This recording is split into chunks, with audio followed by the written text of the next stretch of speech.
இப்படி ஒரு தடவை சிக்கன் குருமா வச்சு பாருங்களேன், செம்ம டேஸ்ட்டாக இருக்கும், அசந்து போயிடுவீங்க. ஹலோ வியூவர்ஸ், வணக்கம், வெல்கம் டு டிக்லிங் டேஸ்ட். சமையல் எண்ணெய் 4 டேபிள் ஸ்பூன், பட்டை 2 துண்டு, கிராம்பு 3லேருந்து 4, ஏலக்காய் 2, கல்பாசி அரை டீஸ்பூன் அளவுக்கு சேர்த்துக்கோங்க. கல்பாசி இந்த குருமாவுக்கு ரொம்ப டேஸ்ட் கொடுக்கும். பெரிய வெங்காயம் மீடியம் சைஸாக 5 எடுத்துக்கணும். சின்ன சின்ன பீசஸாக கட் பண்ணிவிட்டு சேர்த்து இது நல்ல பொன்னிறமாகிறதுன்னு வதக்கணும். வெங்காயம் நல்லா வதங்கினதுக்கப்புறம் இஞ்சி பூண்டு விழுது 4 டேபிள் ஸ்பூன் சேர்த்துக்கணும்.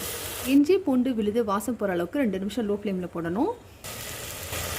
2 நிமிஷம் அளவுக்கு இஞ்சி பூண்டு வதங்கினதுக்கப்புறம் சிக்கன் 1 கிலோ வாஷ் பண்ணி எடுத்துகிட்டு அதை சேர்த்துக்கணும். தண்ணி எல்லாம் இது போல் வடிச்சிட்டோம் அப்படின்னாக்கா நமக்கு ரொம்ப நல்லது. இப்போ இந்த இஞ்சி பூண்டு விழுதுலேயே இந்த சிக்கனை நல்லா மிக்ஸ் பண்ணி விட்டுக்கணும். அரை டீஸ்பூன் மஞ்சள் தூள் சேர்த்துட்டு இதையும் ஒரு தடவை மிக்ஸ் பண்ணி விட்டுறணும். இப்போ லோ ஃப்ளேமில் ஒரு 1 நிமிஷம் போட்டு மூடி போட்டு வைங்க. இப்போ பாருங்கள், இதுலேயே நல்லா தண்ணி விட்டுருக்கு. இந்த டைமில் மிளகாய்த்தூள் சேர்த்துக்கணும். மிளகாய்த்தூள் 1 டீஸ்பூன்லேருந்து 1.5 டீஸ்பூன் வரையும் சேர்த்துக்கலாம். மிளகாய்த்தூள் சேர்த்துட்டு லைட்டாக ஒரு மிக்ஸ் கொடுத்துட்டு அடுத்து தக்காளி 3 தக்காளி பெரிய சைஸாக எடுத்துகிட்டு அரைச்சி இதில் சேர்த்துக்கணும். தக்காளியோட அரை பச்சை மிளகாய் அரைச்சி சேர்த்துருக்கேன். நீங்கள் பச்சை மிளகாய் முழுசாக சேர்க்குறதுனாலும் ஒன்று அப்படியே சேர்த்துக்கலாம். மிக்ஸி ஜாரை இந்த மூடி எல்லாம் அலசிட்டு தண்ணி கொஞ்சமாக சேர்த்துக்கணும். இப்போ இதை மிக்ஸ் பண்ணி விட்டுட்டு கொதிக்க விடணும். இன்றைக்கி நான் இந்த சிக்கன் குருமா பரோட்டாக்கு தான் செஞ்சிட்ருக்கேன்.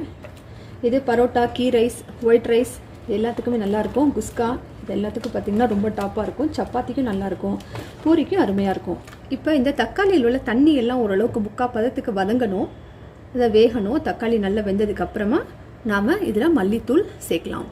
ஒரு 1 டேபிள் ஸ்பூன் அளவுக்கு கசகசா எடுத்து தண்ணியில் போட்டு அப்படியே ஊற வச்சுருங்க. ஊறிட்டு இருக்கட்டும். தேங்காவோடு சேர்த்து அரைப்போம். இடையில ஒரு தடவை எடுத்து கிண்டி விடுங்க. ஓரளவுக்கு எண்ணெய் மிதந்து வந்தோடனையும் பச்சை மல்லித்தூள் 2 டேபிள் ஸ்பூன் சேர்த்துட்டு 3 உருளைக்கிழங்க சின்ன சின்ன பீஸாக கட் பண்ணி சேர்த்துக்கணும். இப்போ பாருங்கள், சிக்கன் வந்து நல்லா வெந்துருச்சு. எனக்கு ஒரு 2-3 விசில் தேவைப்பட்டுச்சு. சிக்கன் நல்லா வேக வச்சுக்கிட்டேன். உருளைக்கிழங்கும் அழகாக வெந்துருச்சு, சிக்கனும் வெந்துருச்சு. இப்போது இதில் நாம் தேங்காய் 5 பத்தை அதோட ஏற்கனவே ஊற வச்சுருக்கோம் பார்த்தீங்களா, கசகசா, அது 2 நல்ல ஃபைன் பேஸ்ட்டாக அரைச்சிட்டு இதில் சேர்த்துக்கலாம். தேங்காய் கசகசா விழுத சேர்த்துக்கணும். ஜாரை அலசிட்டு கொஞ்சமாக தண்ணி சேர்த்துக்கோங்க. உப்பு ஒரு தடவை செக் பண்ணி பார்த்துட்டு இப்போ தேவைன்னா சேர்த்துக்கோங்க.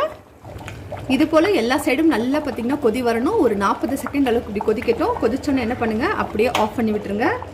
அதுக்கு மேலே நல்லா நிறைய மல்லித்தலையை கார்னிஷ் பண்ணி விடுங்க. மல்லித்தலை தூணோனுமே மூடி போட்டு அப்படியே மூடி வச்சுருங்க. வாசம் வெளியே போகாமல் இருக்கட்டும். சூப்பரான சிக்கன் குருமா ரெடி ஆயிடுச்சு. பிடிச்சிருந்தால் லைக் பண்ணுங்கள், சப்ஸ்கிரைப் பண்ணுங்கள். தேங்க்யூ.